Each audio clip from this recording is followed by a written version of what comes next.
Good evening to all of you my dear student. कैसे हैं बच्चों आप सब।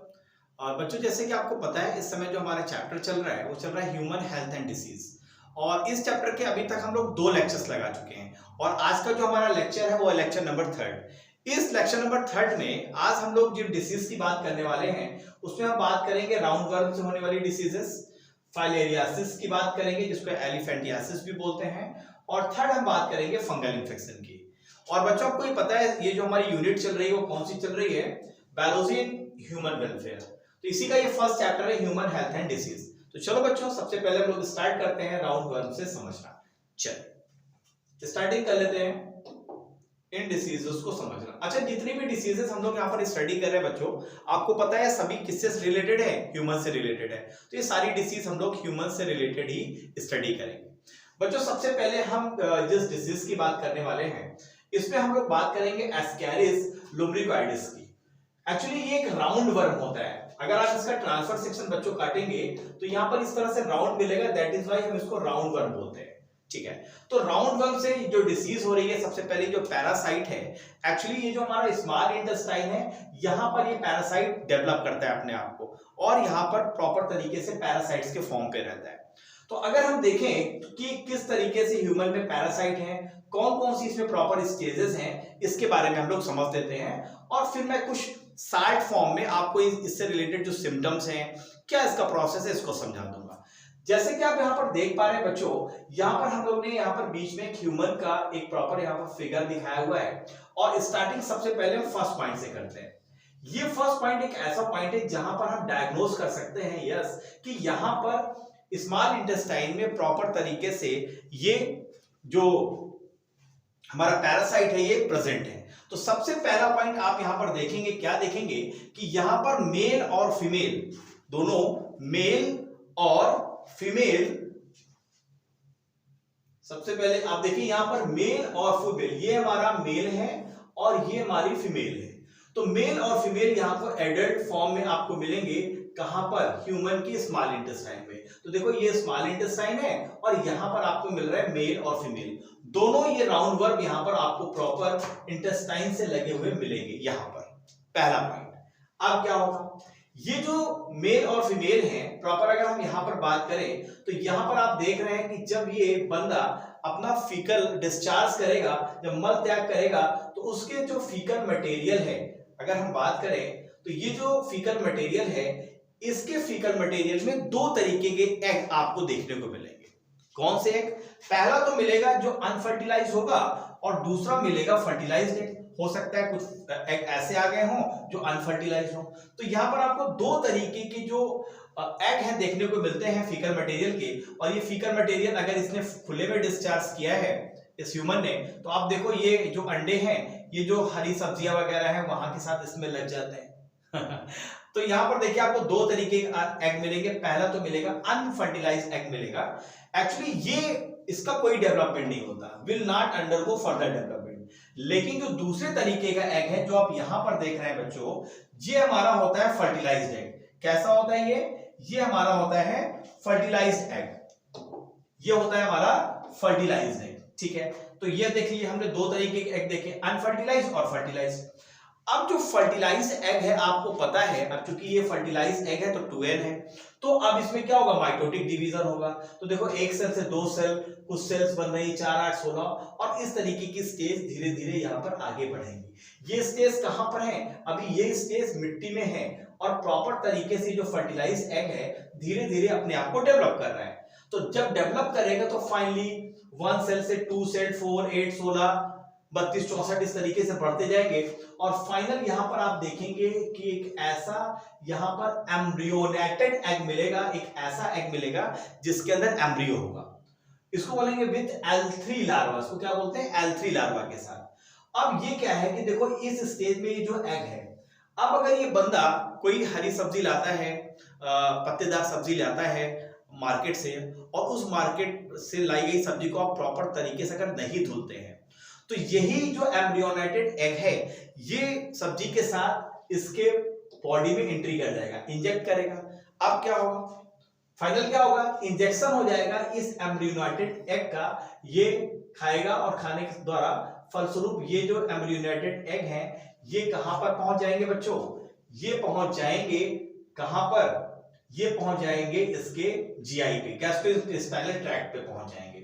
और जब ये यहां पर पहुंचेंगे कहां पर, ये देख रहे हैं आप स्मॉल इंटेस्टाइन, जब यहां पर पहुंचेंगे तो ये जो एग है अब फाइनली इस एग के अंदर से हैच्ड आउट होके जो है जो पैरासाइट है वो बाहर आएगा।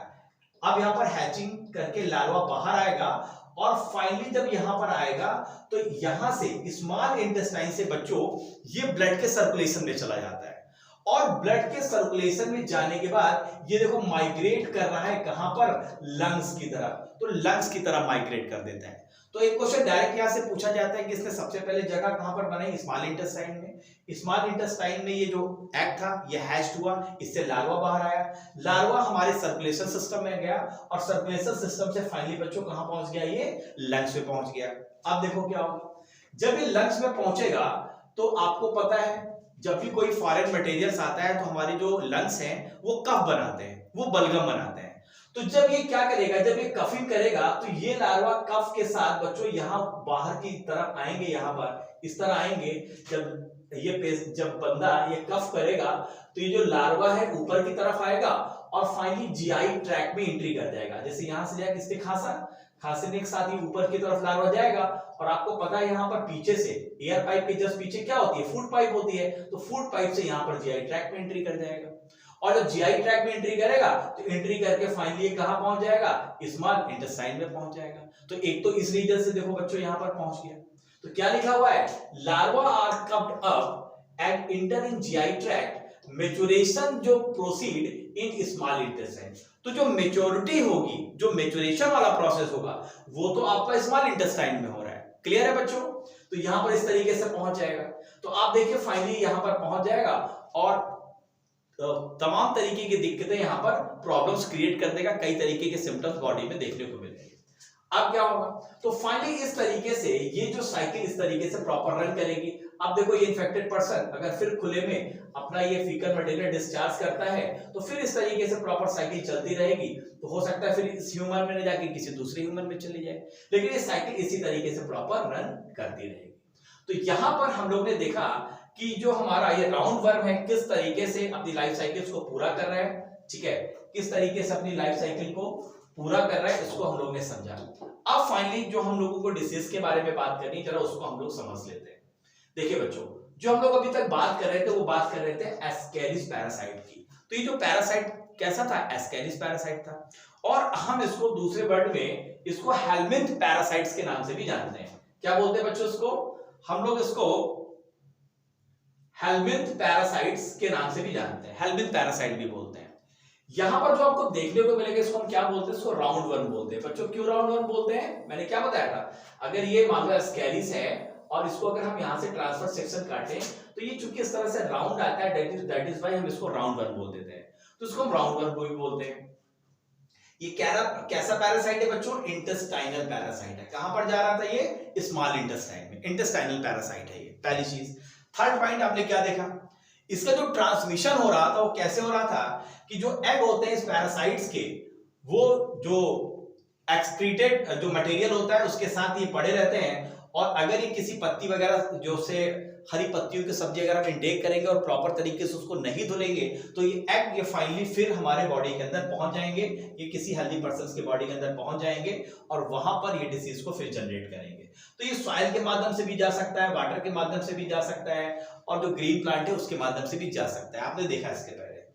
नेक्स्ट पॉइंट की अगर हम बात करें तो जो सिम्टम्स आपको देखने को मिलते हैं यहां पर एस्केरिस पैरासाइट में, तो इसमें इंटेस्टाइनल ब्लीडिंग देखने को मिलती है, मस्कुलर पेन देखने को मिलता है। क्योंकि है क्या, अब ये लगातार इंटेस्टाइन के साथ है तो वहां से ब्लड सक कर रहे हैं, यस, और लगातार वहां पर इंटेस्टाइनल ब्लीडिंग भी होगी, मस्कुलर पेन होगा, लगेगा बहुत जबरदस्त दर्द है एब्डोमेन में, फीवर भी आएगा। क्योंकि आपको पता है जब भी कोई फॉरेन पार्टिकल्स हमारे बॉडी के अंदर जाता है तो उसको बॉडी उसको डिस्ट्रॉय करने के लिए एक तरीके का ये इम्यून सिस्टम का ही पार्ट है हमारे बॉडी में टेम्परेचर राइज करना, यस, तो फीवर भी आएगा। एनीमिया भी होगा क्योंकि ब्लड सकिंग कर रहा है तो इसकी वजह से जो है ब्लड की कमी भी हो जाएगी और जो इंटेस्टाइन जो पैरासाइट है उसको भी ब्लॉकेज करने की ये पावर रखता है। तो बहुत सारी चीजें आपने देखी एस्केरिस पैरासाइट्स के रेफरेंस में, इसको हम हेल्मिन पैरासाइट भी बोलते हैं, राउंड वर्म भी बोलते हैं, इंटेस्टाइनल पैरासाइट है, स्मॉल इंटेस्टाइन है, ट्रांसमिशन इसका एग के थ्रू हो रहा है। तो ये बहुत सारी वो पॉइंट हैं जो हमारे नीट एग्जामिनेशन के पॉइंट ऑफ व्यू से बहुत ही इंपॉर्टेंट थे। तो आई होप बच्चों आपको ये समझ में आया होगा कि एस्केरिस पैरासाइट क्या होता है, किस तरीके से एक पर्सन से दूसरे पर्सन पहुंचता है, क्या इसका माध्यम होता है, सारी चीजों को हम लोगों ने यहाँ पर क्लियर किया। तो बच्चों आप चाहें तो उसका एक स्क्रीनशॉट भी ले सकते हैं, फिर आगे देखते हैं हम लोग।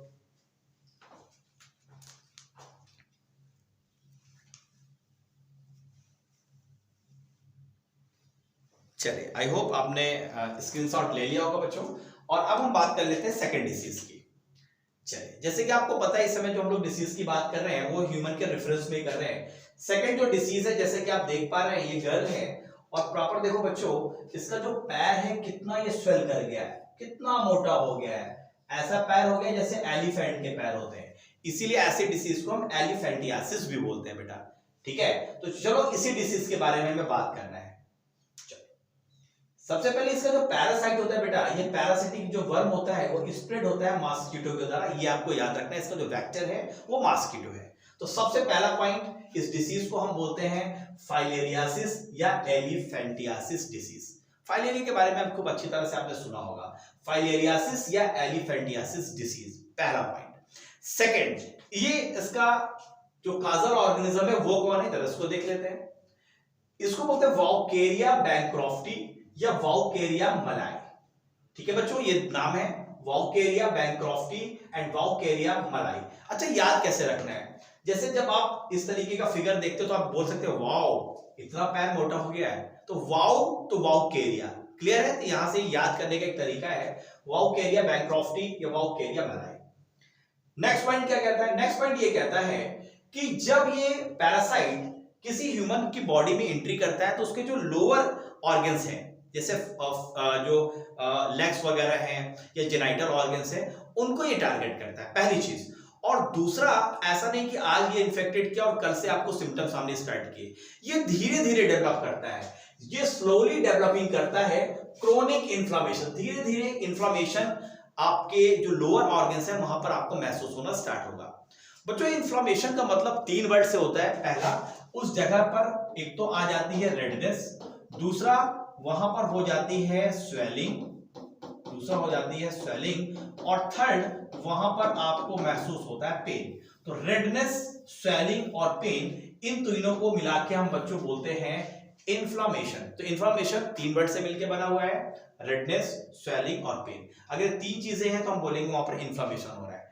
तो जिस ऑर्गन पे ये टारगेट्स करेंगे वहां पर धीरे धीरे इन्फ्लामेशन डेवलप होना स्टार्ट करेगा जहां पर ये रहते हैं, पहली चीज। सेकंड पॉइंट, सेकंड पॉइंट क्या है इसका, सेकंड पॉइंट समझ लेते हैं। सेकंड पॉइंट है कि ये जो है लिम्फेटिक वेसल्स जो होते हैं लोअर लिम्स में, वहां पर ये टारगेट करते हैं। आपको पता है लिम्फेटिक वेसल्स क्या होते हैं, जिसके अंदर लिम्फ फ्लो करता है। जैसे होता है ब्लड वेसल, ब्लड वेसल्स के अंदर ब्लड फ्लो करता है, और लिम्फेटिक वेसल्स के अंदर लिम्फ फ्लो करता है। तो जो लिम्फेटिक वेसल्स होते हैं बच्चों, उसको ये टारगेट करता है। नेक्स्ट पॉइंट क्या कह रहा है, यस, जो जेनाइटल ऑर्गन्स जो होते हैं वो भी इस फाइलेरियासिस में अफेक्टेड होते हैं।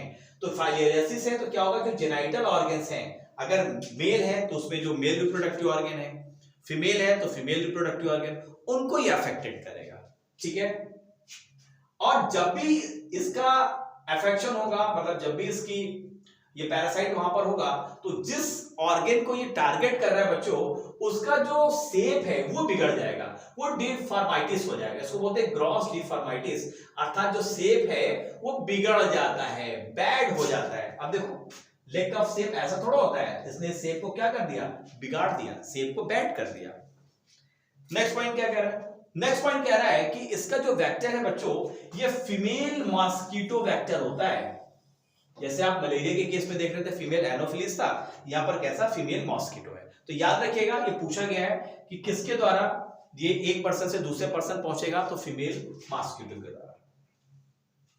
तो बच्चों इस तरीके से ये सारे पॉइंट्स थे जो हम लोगों ने एलिफेंटियासिस डिसीज के बारे में देखा। इसको फाइलेरियासिस या एलिफेंटियासिस वो बोलते हैं। काजल ऑर्गेनिज्म है वाउकेरिया बैंक्रॉफ्टी एंड वाउकेरिया मलाई। नेक्स्ट पॉइंट क्या है, स्लोली डेवलप करता है उस ऑर्गन में जहां पर ये टारगेट करता है। सेकंड, लिम्फेटिक वेसल्स, इनका लिम्फेटिक वेसल्स को टारगेट करते हैं लोअर ऑर्गन में। जेनिटल ऑर्गन को अफेक्ट करते हैं, जिस ऑर्गन को अफेक्ट करते हैं वो उसका शेप बिगड़ जाता है, और जो वेक्टर है वो फीमेल मॉस्किटो है। तो इस तरीके से बच्चों हम लोगों ने काफी कुछ पॉइंट्स यहाँ पर देखे जो रिलेटेड थे फाइलेरियासिस या एलिफेंटियासिस डिसीज से। चलिए बच्चों, इसका भी आप स्क्रीनशॉट ले लीजिए, फिर नेक्स्ट डिसीज की बात करते हैं।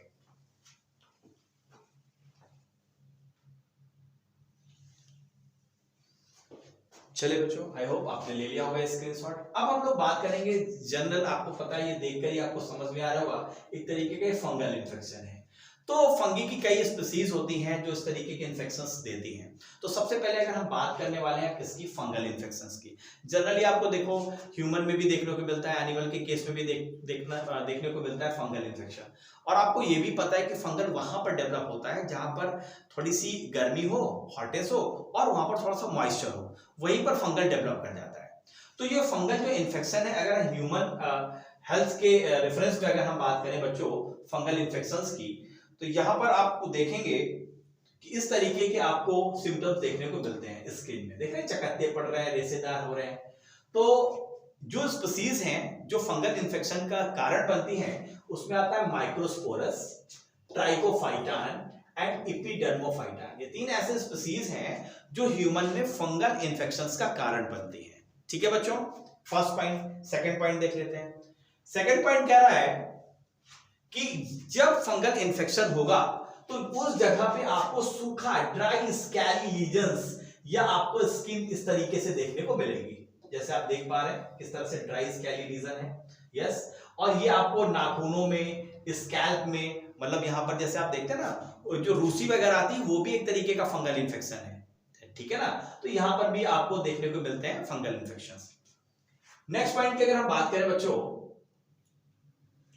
यहां पर यस रिंग वर्म, अच्छी तरह से आप परिचित होंगे, है ना। रिंग वर्म जब हो जाता है कितनी खुजली होती है रिंग वर्म्स, वहां पर भी इस तरीके के आपको फिगर्स देखने को मिलते हैं। Dry स्कैली lesions on skin, nails और स्कैल्प, ये पॉइंट तो हम लोग ने यहीं पर कवर कर लिया है। नेक्स्ट पॉइंट क्या कह रहा है, जब भी फंगल इन्फेक्शन होगा तो बड़ी जबरदस्त खुजली होती है, इंटेंस इचिंग होती है। क्या होती है, इंटेंस इचिंग होती है। तो आपको पता है खुजली होती है तो फिर क्या करते हैं, आप खुजलाते हैं और बहुत मजा आता है। कहते हैं ना दुनिया में सबसे ज्यादा जो आनंद है वो खुजली को खुजलाने में है। तो यहां पर देख रहे हैं आप, इंटेंस इचिंग आपको देखने को मिलेगी।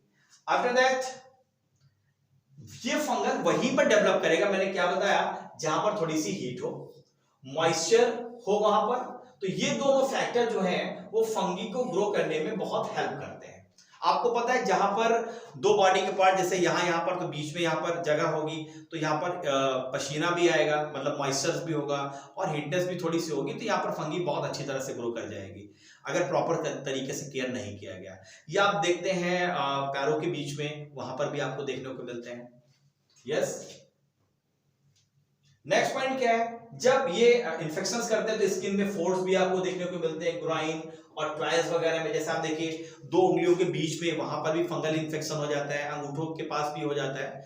तो इन्फेक्शन वहीं पर होगा जहां पर थोड़ी सी हीट होगी और वहां पर जहां पर थोड़ा सा मॉइस्चर होगा, वहां पर ये फंगल जो है ग्रो करेंगे। तो प्रॉपर यहाँ पर जो समझने वाली बात है कि कौन कौन सी स्पीसीज है जो ह्यूमन हेल्थ के लिए प्रॉब्लम्स क्रिएट करती है, माइक्रोस्पोरस, ट्राइकोफाइटान और एपिडर्मोफाइटान एंड रिंगवर्म। चलिए तो इस तरीके से हम लोगों ने यहाँ पर फंगल इन्फेक्शन से रिलेटेड जो पॉइंट थे वो हम लोगों ने यहाँ पे देखे। एक पॉइंट लास्ट और देख लेते हैं। अगर हम बात करें यहाँ पर एक पॉइंट्स की, तो यहाँ पर एक्वायर्ड फ्रॉम, एक्चुअली ये कहाँ से पहुंच जाते हैं एक बंदे से दूसरे बंदे, तो सॉइल का भी माध्यम हो सकता है। यदि किसी बंदे को फंगल इन्फेक्शन है और अगर हम उसकी इन्फेक्टेड टॉवल्स को यूज कर रहे हैं, एक ऐसा बंदा जिसको फंगल इन्फेक्शन है, अगर हम उसके टॉवल को यूज करेंगे, मतलब तौलियों को यूज करेंगे, तो उसके माध्यम से भी एक बंदे से दूसरे बंदे पहुंच जाता है। दूसरा, अगर हम कॉम्ब का यूज करते हैं, आप देखते हैं घरों में एक ही कंघी से पूरा परिवार कंघी कर रहा होता है, तो ऐसा मत करें। अगर किसी बंदे को फंगल इन्फेक्शन है तो उसकी कॉम्ब को अलग कर दें। क्लोथ का बिल्कुल यूज मत करें, जिस चादर में वो लेट रहा है उस चादर को चेंज करना चाहिए, दूसरे बंदे को उसे यूज नहीं करना चाहिए। तो अगर आप ऐसा करेंगे तो इस फंगल इन्फेक्शन से भी प्रॉपर बचे रहेंगे। तो बच्चों ये ह्यूमन हेल्थ एंड डिसीज का ये जो टॉपिक है आपके बायो के सिलेबस में, वो इसीलिए है कि आपको प्रॉपर तरीके से इसके प्रति जागरूक किया जा सके, आप इन डिसीज से बचे रहिए, इन सारी चीजों की इंफॉर्मेशन आप तक पहुंचे, यही इस सिलेबस का उद्देश्य होता है। तो बच्चों इस तरीके से हम लोगों ने कई डिसीज के बारे में हम लोगों ने देखा जो ह्यूमन हेल्थ एंड डिसीज से रिलेटेड था। और फाइनली अगर ये आपको बच्चों लेक्चर अच्छा लगा है तो आपको करना क्या है, आपको लाइक करना है, शेयर करना है। दूसरे जो बच्चे यहाँ पर नए हैं तो मैं उनको कुछ चीजें बता देता हूँ बच्चों। आप सिंपल सा मोबाइल हमेशा यूज करते ही हैं, तो आपको करना क्या है, आप जाइए कहां पर, गूगल प्ले स्टोर में, और गूगल प्ले स्टोर में जाके वहां से आप हमारा ऐप डाउनलोड कर लीजिए। ऐप का नाम है डीएनसीवाई एजुकेशन कैबिन मीडिया। बच्चों यहाँ से जैसे ऐप को डाउनलोड करेंगे, आपको यहाँ पर मेरे सारे के सारे लेक्चर एक तो एक जगह मिल जाएंगे, दूसरे आपको यहाँ पर नोट्स भी मिल जाएंगे पीडीएफ के फॉर्म पे। और सेकंड तरीका क्या है कि अगर ये लेक्चर्स अभी आप यूट्यूब पे देख रहे हैं तो अभी के अभी चैनल को सब्सक्राइब कर लीजिए, बेल आइकन को जरूर प्रेस कर लीजिए, जिससे आने वाले लेक्चर्स के नोटिफिकेशन आप तक मिलते रहे। आप देख पा रहे हैं जैसा कि अभी तक लगभग 18,500 से ज्यादा बच्चे जो नीट एस्पायरेंट्स है हमारी टीम्स को ज्वाइन कर चुके हैं, और अब आपका भी मोस्ट वेलकम है। बच्चों आप सभी को समझाने के लिए हम लोग बहुत ब्यूटीफुल स्लाइड्स बनाते हैं, मेहनत करते हैं, और हम चाहते हैं कि अगर आपको लेक्चर्स अच्छा लगा तो जरूर कमेंट्स करके हमें बताइए, और नेक्स्ट वीडियोस आप किस टॉपिक पे देखना चाहते हैं उसके बारे में हमें जरूर बताइए। तो मिलते हैं नेक्स्ट सेशन में, तब तक के लिए bye bye, good night, see you, bye, good night, thank you, bye bye.